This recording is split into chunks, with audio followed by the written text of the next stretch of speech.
நானே 2 ஹவர் உட்காந்துருந்தேன், நீங்கள் 3 ஹவர் உட்காந்துருக்கீங்க. என்னென்னா கஷ்டப்படாமல் எதுவும் கிடைக்காது,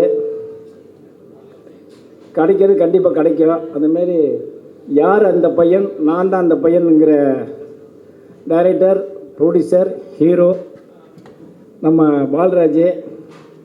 இதெல்லாம் இன்றைக்கி காலகட்டத்தில் இவ்வளோ திறமையாக ஒரு படத்தை எடுத்து வந்து இதில் என்னன்னா ஆதித்யாவில் கொண்டு வந்து வச்சுருக்கார். ஆதித்யா ஹோட்டல் ஆதித்யாவில் கொண்டு வந்து வச்சுருக்காருன்னா அவரை நம்ம தனியாக இருக்க அத்தனை பேர் நம்ம பாராட்டணும். என்னென்னா எவ்வளோ நீட். நான் கேட்ட ஒரு 2 நாள் ஆஃபீஸ்க்கு வந்து என்னப்பா ஆதித்யா வச்சுனேன், இல்லை சார் எனக்கு வந்து சும்மா கச்சாமுச்சாலாம் வச்சு இது பண்ண பிடிக்காது, நீட்டாக பண்ணி முறையாக செய்யணும், சினிமா பார்க்கணும், சினிமா செய்யணுன்னாரு. அதை கரெக்டாக கொண்டு வந்து ஆதித்யா வச்சுட்டாரு. ஒரு மனிதர் என்ன நினைக்கிறோமோ அது கண்டிப்பாக நடக்குங்கிறதுக்கு இந்த யார் அந்த பையன், நான் தான் அந்த பையனுங்கிற டைட்டில் கேட்கும்போது அண்ணாமலை பல்கலைக்கழகம் தான் ஞாபகம் வருது. ஆனால் அது நினைக்காதீங்க, ஏன்னா இது படம், சினிமா கண்டிப்பாக மிகப்பெரிய வெற்றி அடையணும்.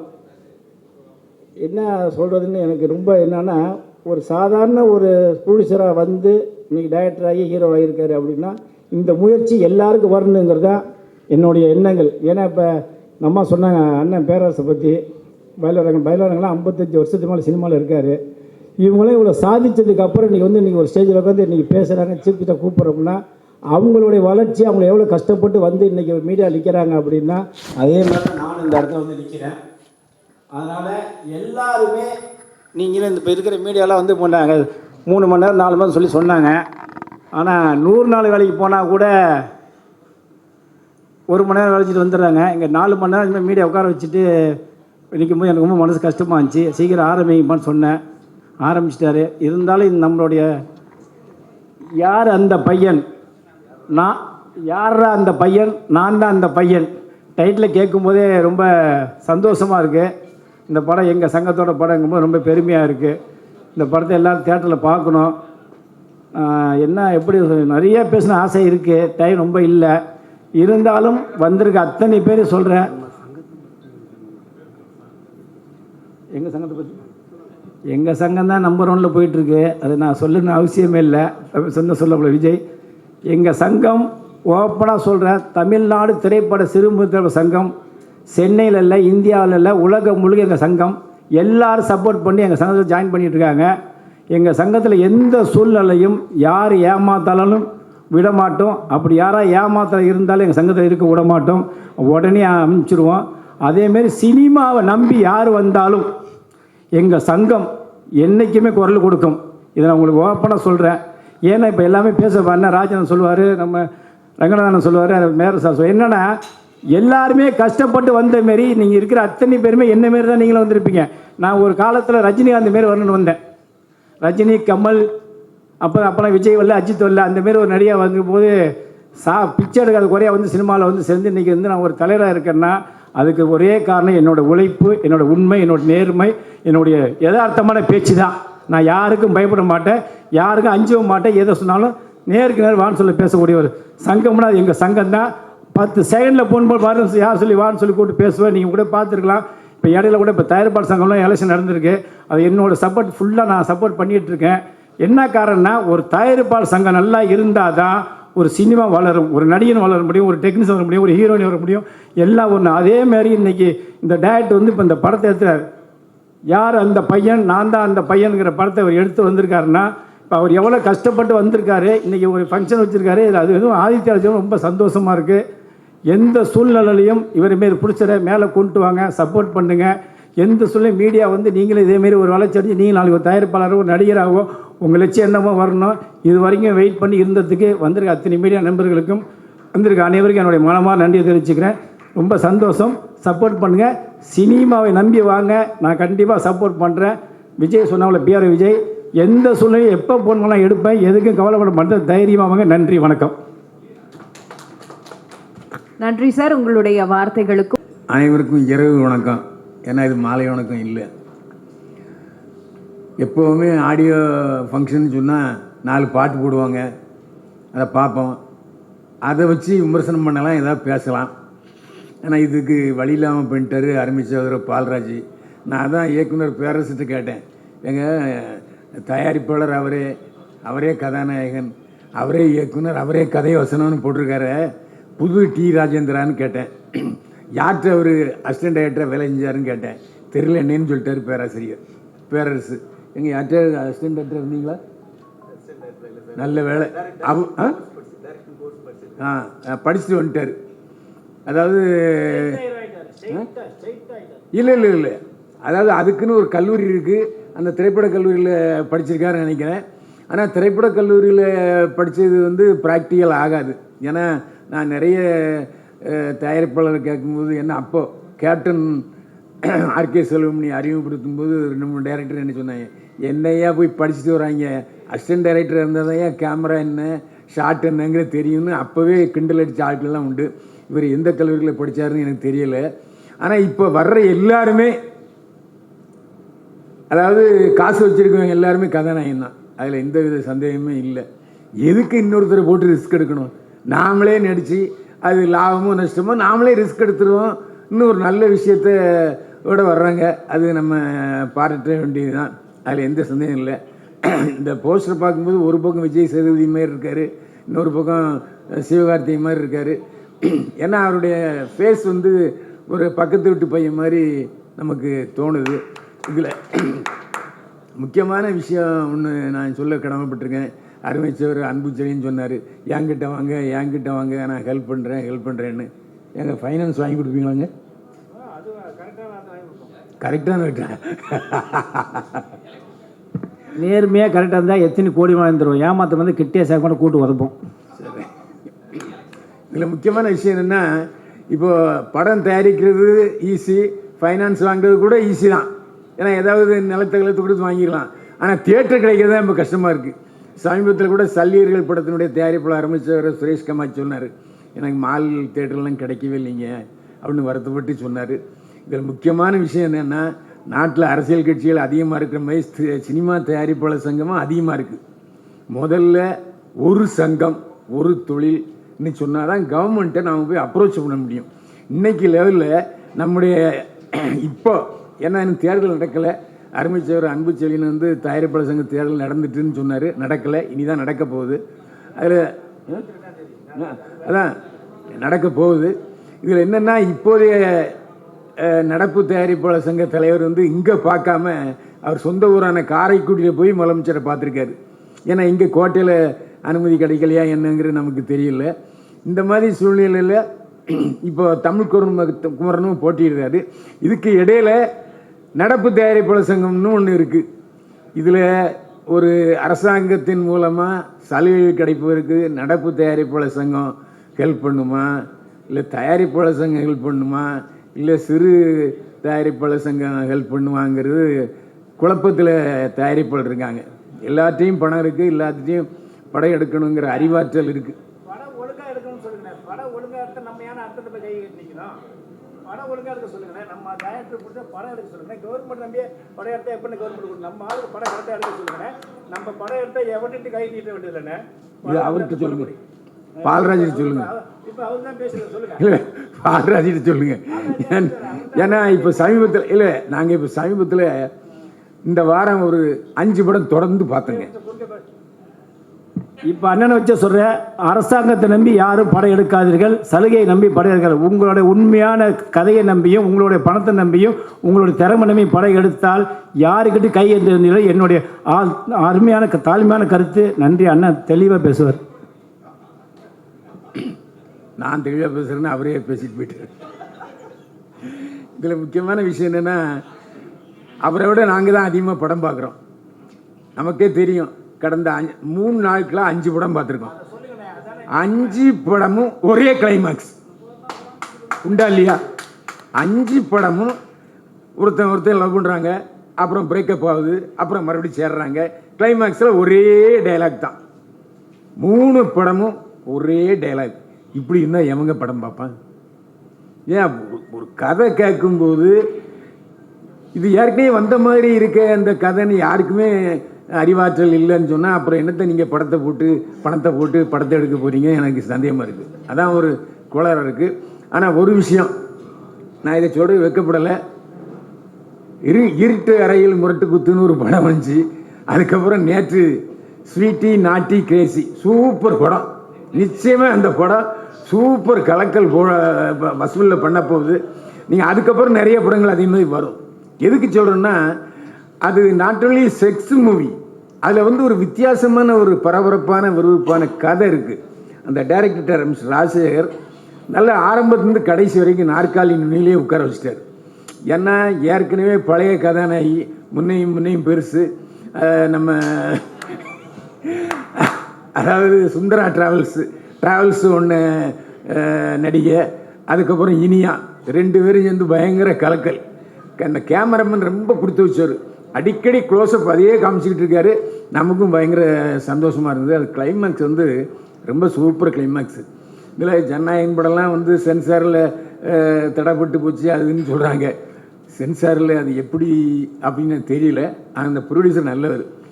ஏன்னா துணிச்சலாக கோயம்புத்தூர்லேருந்து வந்து பாலராஜன், அவர் பேர் சுரேஷ் நினைக்கிறேன், அவர் படம் எடுத்திருக்காரு. ராஜசேகர் நல்ல படம் எடுத்திருக்காரு. என்னென்னா செக்ஸு படமாக இருந்தாலும் ஒரு வித்தியாசமான கதையோடு எடுத்திருக்காங்க. வர்ற தயாரிப்பாளர்கள் வித்தியாசமான கதையோடு வாங்க.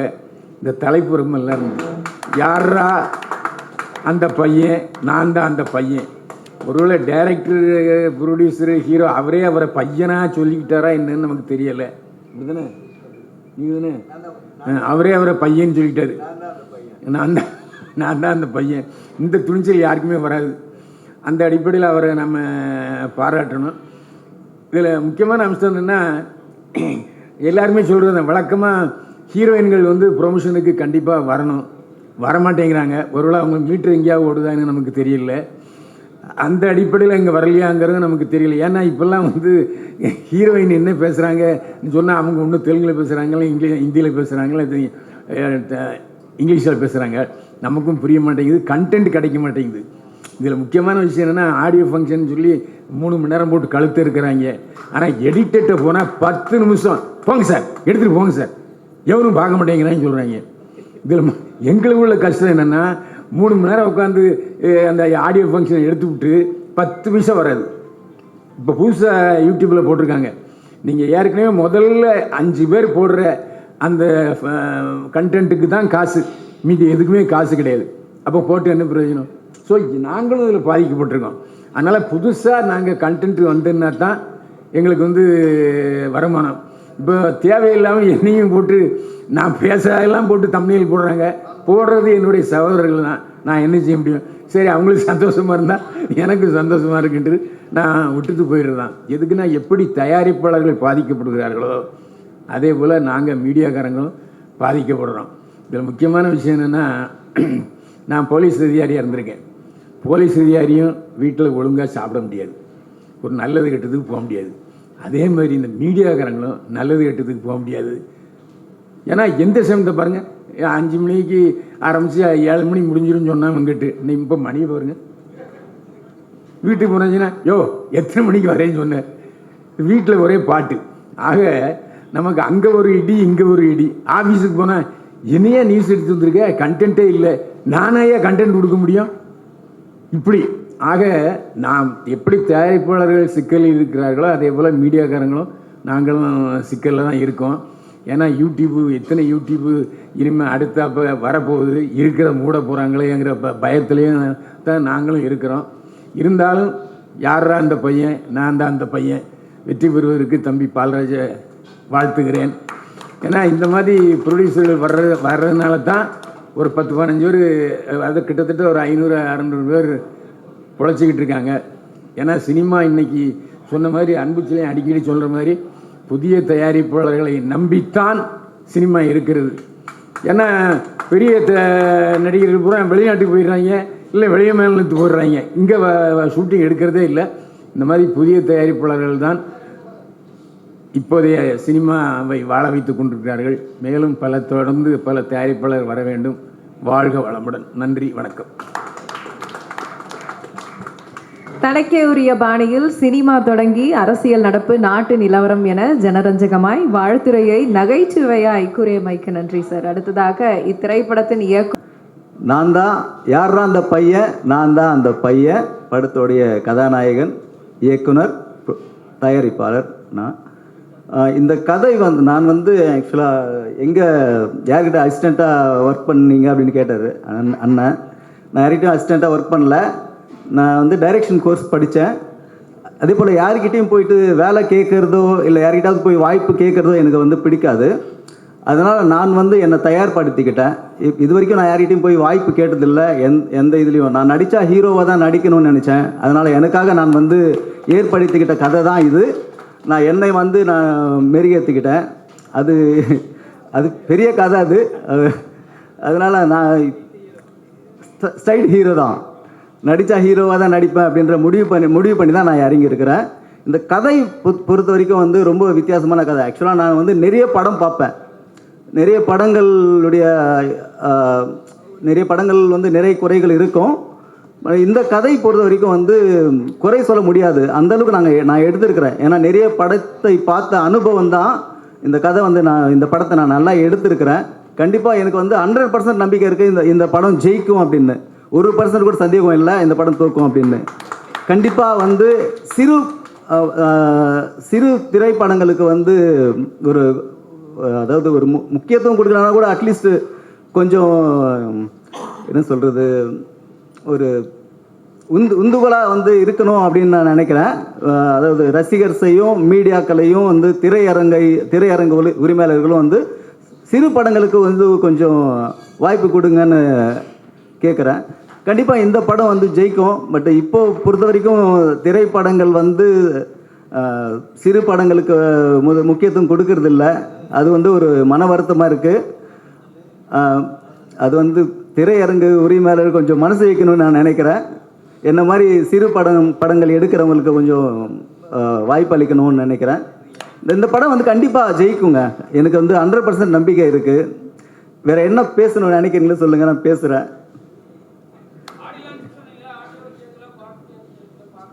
ஆக்சுவலாக வந்து ஆடியோ லான்ச்சுக்கு வர வந்தவங்க எல்லாரையும் வாழ்த்துறேன். பட் இது வந்து நாங்கள் ஸ்க்ரீன் பண்ணல. இது வந்து ஸ்ட்ரைட்டாக யூடியூப் சேனலில் நாங்கள் வந்து இந்த ஆடியோவும் ட்ரைலரும் ரிலீஸ் பண்ணுறோம் ஸ்ட்ரைட்டாக. அதுதான். வேறு ஏதாவது கேட்கணும்னு நினைக்கிறீங்களா சார்? பிஆர் ப்ரொடக்ஷன்ஸ் பால்ராஜ் அப்படின்ற யூடியூப் சேனலில் வந்து ரிலீஸ் பண்ணுறோம் சார். இது என்னுடைய ஓன் பேனரில் தான் இந்த படத்தையும் நான் ரிலீஸ் பண்ண போகிறேன். பிஆர் ப்ரொடக்ஷன்ஸ் தான் தமிழ்நாடு ஃபுல்லாக ரிலீஸ் ஆக போகுது. மார்ச் 6 வந்து இந்த படம் ரிலீஸு. பிஆர் ப்ரொடக்ஷன்ஸ் தமிழ்நாடு ஃபுல்லாக ரிலீஸ் ஆகும். வேறு ஏதாவது கேட்க விரும்புகிறீங்களா? நன்றி, வணக்கம். நன்றி சார். கண்டிப்பாக உங்களுடைய அனைவருக்கும் வணக்கம். ஃபர்ஸ்ட் ஆஃப் ஆல் நான் பால்ராஜ் சாருக்கு தேங்க் பண்ணுறேன்.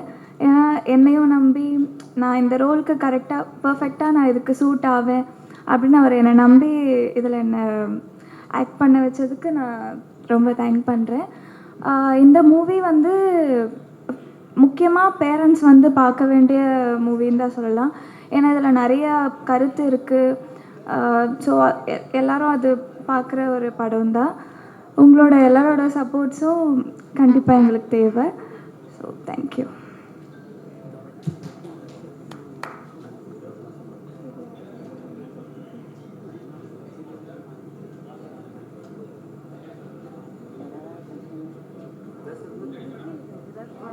வேறு ஏதாவது கொஷின்ஸ் இருக்கு?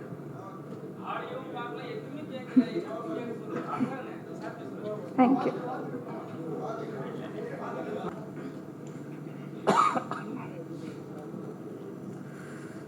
அனைவருக்கும் வணக்கம். இருட்டு அறைகளை முரட்டு கூத்து என்ன பரவாயில்ல சார். என்னது ஸ்வீட்டி நாட்டி கிரேசி. இந்த படங்கள்லாம் இளைஞர்களை குறி வச்சு எடுக்கிற படம். இப்போ தான் தெரியுது இது பயில்வான் மாதிரி ஆளுங்க குறி வச்சு எடுக்கிறாங்கன்ட்டு.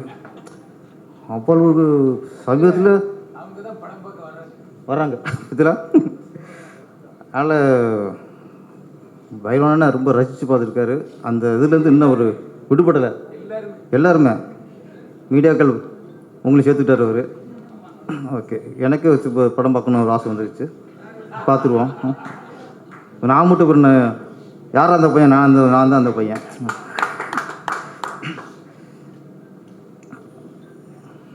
அன்பழகன்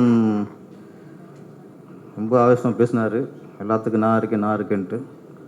ஆமாம், சினிமாவில் உள்ள பாசம், சினிமா நல்லா இருக்கணுங்கிற ஒரு வேகம், வெறி. ஆமாம், டோன்ட் ஒரி, சினிமா நல்லா இருக்கும். யாரா அந்த பையன், யாரா அந்த ஹீரோ, நான் தான் அந்த ஹீரோன்னு வந்துட்டார் அவர். பால்ராஜ். நான் ட்ரெய்லர் பார்த்துட்டேன், ட்ரெய்லர் காட்டினார், சாங்கும் பார்த்துட்டேன்.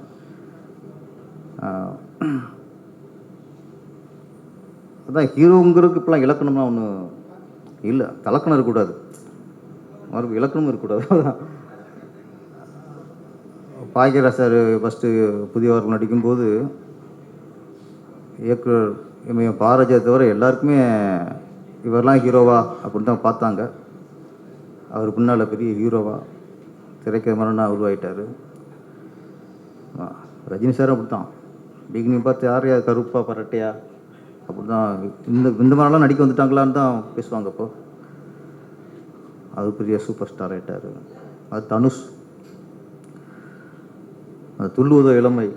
ஃபர்ஸ்ட்லாம் பார்க்கும்போது ஒரு ஹீரோவே தெரியாது, இன்றைக்கி ஒரு பெரிய ஹீரோ. அது மாதிரி ஹீரோக்கு ஒரு அழகாக இருக்கணும், சிவப்பாக இருக்கணும் அப்படிலாம் இல்லை, அந்த கதைக்கு பொருத்தமாக இருக்கணும். ஒரு கதாபாத்திரத்துக்கு யார் கரெக்டாக பொருத்தமாக இருக்காங்களோ அவங்க கதாநாயகன். இந்த படத்துக்கு யாரா அந்த பையன், அந்த பையன். நான் ட்ரெய்லராக பார்க்கும்போது ஓகே, இந்த கதைக்கு இவர் பொருத்தமானவர். அவரே தயாரிப்பாளர், அவரே கதாநாயகன், அவரே இயக்குனர். ஒரு தன்னம்பிக்கையின் வெளிப்பாடு. இந்த கல்யாணம் பேசும்போது பொண்ணு வீட்டில் கேட்பாங்க, என்ன எதிர்பார்க்குறீங்க அப்படின்ட்டு, மாப்பிள்ளை வீட்டார்கிட்ட. இப்போ மாப்பிள்ளை சைடில் பொண்ணுக்கு ஒரு 50 பவுன் போடுங்கம்பாங்க. இவங்க அவ்வளோலாம் முடியாது, ஒரு 25 பவுன் தான் போட முடியும். இப்படி பேசி கடைசியாக மாப்பிள்ளோட கேட்டதில் பாதியை போட்டு தான் கல்யாணம் பண்ணி வைப்பாங்க.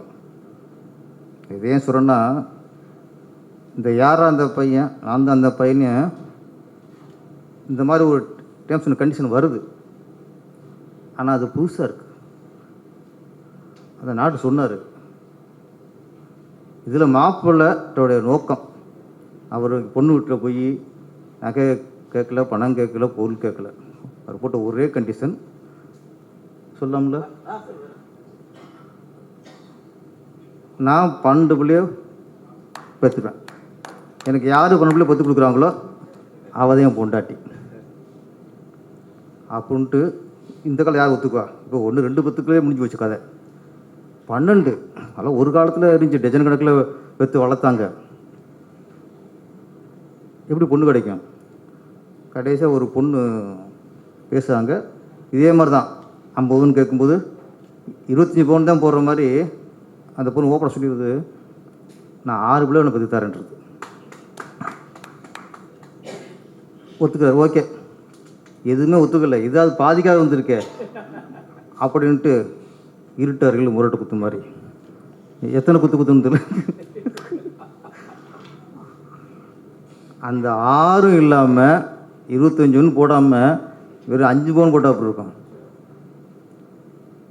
அந்த மாதிரி ஒரு ஏமாற்றம் வந்ததுக்கப்புறம் தான் இந்த பையன் வந்து சுண்ணாம்பாயி, அதுக்கப்புறம் என்ன ஆகிறாங்கிறது தான் இந்த யாரா அந்த பையன், நான் தான் அந்த பையன். ஆனால் அந்த யாரா அந்த பொண்ணு தான் யாருன்னு தெரியல. இந்த பொண்ணை கொஞ்சம் காட்டியிருக்கலாம், 6 பிள்ளை பார்க்குற பொண்ணை பார்த்துட்டு காட்டியிருக்கலாம். எப்படி வரும்? நீங்கள் 12 பிள்ளை பார்க்கணும்னா ஷூட்டிங் வந்ததே பெரிய விஷயம், இல்லை ஆடி கொண்டு வருவா. ஆமாம், நிறைய சிறிய படங்கள் எல்லாம் பயமுத்துவாங்க, சின்ன படங்கள் ஓடுறதில்ல, சின்ன படங்கள் தேட்டர் கிடைக்கிறதில்ல, அதெல்லாம் போய் நல்ல படத்துக்கு தேட்டர் கிடைக்கும் சார். சின்ன படங்கள் ஓடுறதில்லைங்கிறது பொய். நல்ல படங்கள் ஓடும், ஓடிக்கிட்டு இருக்கு. சமீபத்தில் எத்தனை படம் சிறையை பார்க்குறோம், ஆண்பவம் கொள்ளாத பார்த்துருக்கோம். இப்போ ஜீவா சிறப்படம், ட்ரிபிள் டி. சும்மா பயமுத்துவாங்க. படத்தை படமாக எடுக்கணும், அதான்.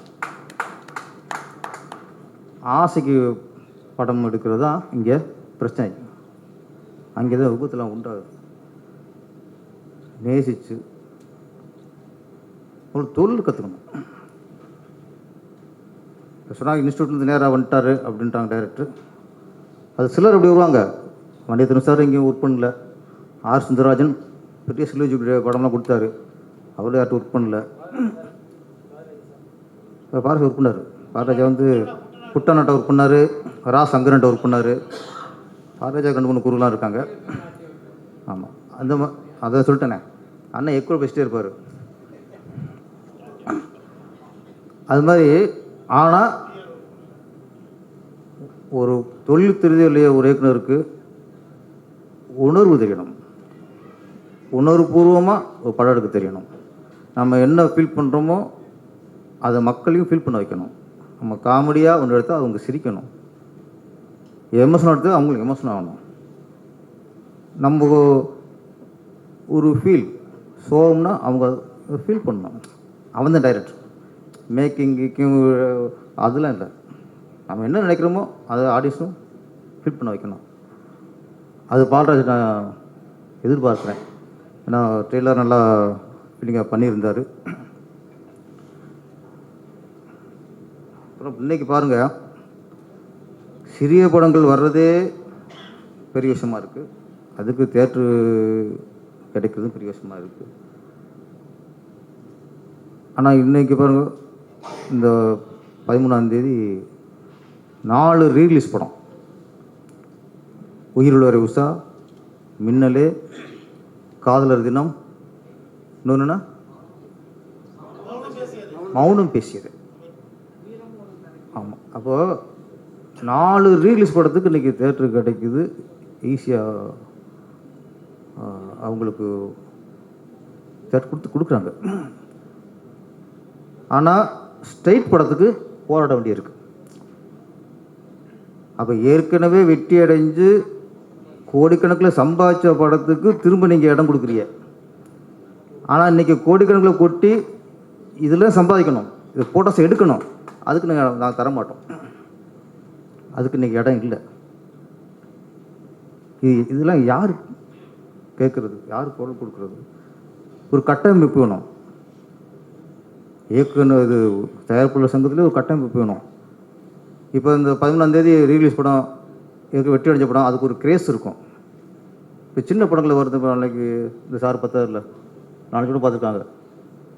மயிலாஞ்சின்னு ஒரு படம், நல்ல படம், நல்ல லவ் ஃபீல். ஆனால் அந்த ரீலீஸ்குள்ள படம் இதுக்கு அந்த இது ஈர்ப்பு இருக்குமா அப்படின்னா ஒரு கேள்விக்குறியாக இருக்குது.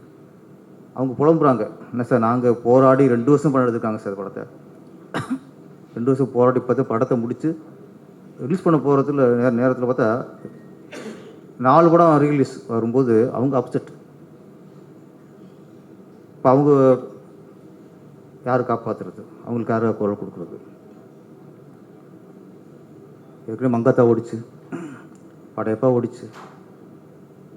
இப்போ ஓடுனவங்களே திருப்பி நம்ம தேட்டர் கொடுத்து ஓட வச்சுருக்கும்போது இங்கே வாழ்வரம் பாதிக்கப்படுது. புதுசாக படம் எடுக்கிறவங்க கூட என்ன பண்ணுறதுன்னு தெரில.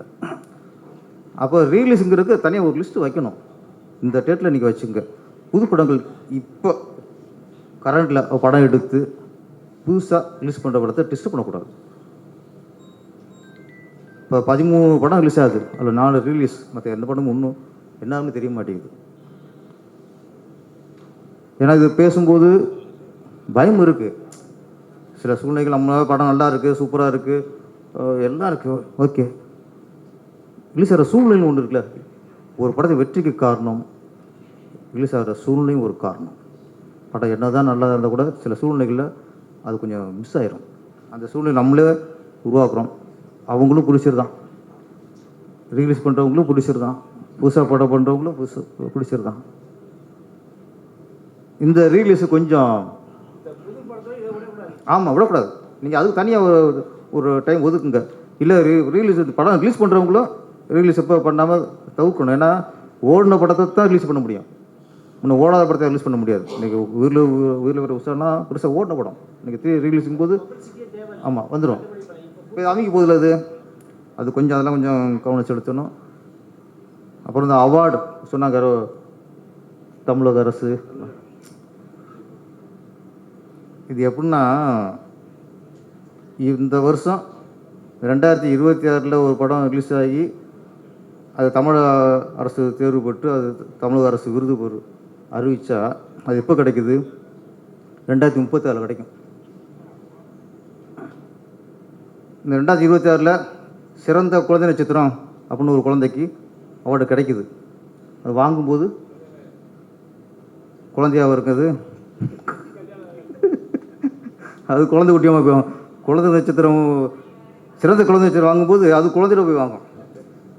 இதெல்லாம் இட்லி மார்க்க சூடாக இருக்கும்போது இன்றைக்கி படம் ரிலீஸு, இந்த வருஷம் ரிலீஸ்னால் அடுத்த வருஷம் எங்களுக்கு அவார்டை கொடுத்தா தானே அது திருப்பி வாங்க முடியும். நீங்கள் இட்லியை அவிச்சு ஃப்ரிட்ஜில் வச்சு 1 மாதம் முடிச்சிங்கன்னா 1 மாதம் கழிச்சு கொடுத்தா விருதுங்கிறது ஊக்கப்படுத்துறது, விருதுங்கிறது கலைஞர்களை கௌரவப்படுத்துறது. அந்த விருது அந்த நேரத்தை கொடுக்கணும். சிறந்த கதாநாயகி விருது கொடுக்குறிய அதுக்கு கல்யாணாயகி வச்சுருக்கோம். வாங்கும்போது கல்யாணாயகி 2 குழந்தையோடு இருக்குது. 10 வருஷத்துக்கு அப்புறம் அந்த விருது வாங்கும்போது யாருக்குமே அது சந்தோஷம் இருக்காதுங்க. அது மாதிரி தமிழக அரசுக்கு வேண்டுகோள், 2026க்கான சிறந்த படத்துக்கான விருதுகளில் 2027 கொடுங்க, 2036 கொடுத்துடாதீங்க. அது யாரும் சந்தோஷம் வாங்க மாட்டாங்க, ஒரு கடமைக்கு தான் வாங்குவாங்க. அதுதான் தமிழக அரசுக்குள்ளே நான் கேட்குற வேண்டுகோள். அப்பப்போ கலைஞரில் கௌரவிங்க. தேர்தல் வர முன்னாடி மொத்தமாக கூட்டு விருதில் கொடுக்காதீங்க. மற்றபடி யாரா அந்த பையன், நான் தான் அந்த பையன், நீங்கள் தான் அந்த பையன். ஆமாம், அப்போ மிகப்பெரிய வெற்றி அடையணும். பால்ராஜ் வித்தியாசமான குளத்தில் கதை பண்ணியிருக்காரு. நான் சொன்னது இதில் 3 தம்பதியில் வர்றாங்க. இதில் ஒரு தம்பதி தான் இந்த ஒரு டஜன் உள்ளே போகிற லட்சியம் உள்ளவர். அப்புறம் ரவிமரியா பண்ணியிருக்காரு போலீஸ் ஆஃபீஸராக. அந்த ஃபேமிலி அது வேறு மாதிரி ஒரு பிரச்சனை. இன்னொரு தம்பதி அது ஒரு வேறு மாதிரி பிரச்சனை. 3 பிரச்சனையுமே வித்தியாசமான பிரச்சனை. ஒரு வித்தியாசமான கதையை எடுத்து மக்கள் வித்தியாசமான படத்தை வெற்றியடை வைப்பாங்க நம்பிக்கையில் நம்ம பால்ராஜ் படம் பண்ணியிருக்காரு. அவருடைய வாழ்த்துக்கள். நன்றி, வணக்கம். நன்றி sir. Don't judge a book by its cover அப்படின்ற ஒரு விஷயத்த ரொம்பவே அழகாக விஷயம் சொல்ல மறந்துட்டேன். இந்த படம் நான் மெயினாக பண்ணுறதுக்கான ரீசன் இருக்கும் இல்லையா? ஏன்னா நீங்கள் போஸ்டர்லேயே பார்த்துருப்பீங்க, ரொமான்டிக்கான சீன்ஸு இருக்கும். ஸோ ஃபஸ்ட்டு நான் டைரக்டர் சாரை மீட் பண்ண போகிறப்போ ஒரு ஸ்டார்டிங் என்னை கேட்டது வந்து இதில் 2 லீட் இருக்காங்க. ஒரு லீட் வந்து நார்மல் டீசெண்டாக இருக்கும், இன்னொரு லீட் வந்து ரொமான்ஸ் சீன் வந்து நிறைய இருக்கும்னு சொல்லி கேட்டாங்க. அப்புறம் நான் இல்லை ரொம்ப இன்டிமேசினாக நான் பண்ண மாட்டேன் அப்படி சொல்லியிருந்தேன். அதுக்கப்புறம் இல்லை லிப்லாக் கண்டிப்பாக இருக்கும்னு சொன்னாங்க. இல்லை சாரி, நான் அது பண்ண முடியாது, எனக்கு கம்ஃபர்டபுள் இல்லைன்னு சொன்னேன். அப்புறம் சார் ரொம்ப கன்வின்ஸ் பண்ணாங்க, இல்லை முடியாதுன்னு சொன்னதுக்கப்புறம் நிறைய விஷயம் வந்து சார் அது புரிஞ்சுக்கிட்டது. அப்புறம் சரி ஓகே, நான் என்ன சீன் வருதோ அதை எடுத்துக்கலாம், சீட் பண்ணி எடுத்துக்கலாம், நிறைய விஷயம் அப்படி சொன்னாங்க. ஸோ நிறைய விஷயம் நாங்கள் அது இப்போ கிஸ் பண்ணுற மாதிரி இருக்கோம் அப்படின்னா அதை நாங்கள் நிறைய சீட் பண்ணி எடுத்தோம். அப்புறம் ஃபைனலாக அது நல்லபடியாக வந்துருச்சு. ஸோ இதெல்லாம் வந்து சார் சப்போர்ட் பண்ணியிருந்தார். இப்போ வேறு டைரக்டராக இருந்தால் என்ன இவங்க இவ்வளோ கண்டிஷன் போடுறாங்க வேண்டாம் அப்படின்னு சொல்லியிருக்கலாம். ஆனால் சார் என்னுடைய கம்ஃபர்ட்டையும் பார்த்து அவர் நிறைய விஷயம் அவருமே அது பார்த்துட்டு பொறுமையாகவும் எக்ஸ்பிளைன் பண்ணார். ஸோ அதுக்காக தேங்க்யூ.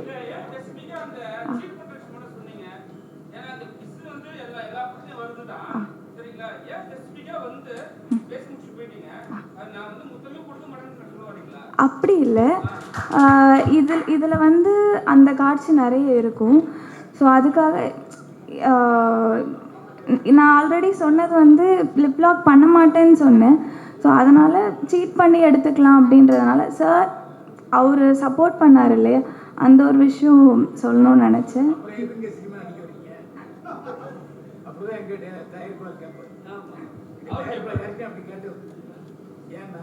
அப்படியே நீங்க நினைச்சீங்கன்னா சினிமாவுக்கு வராதீங்க.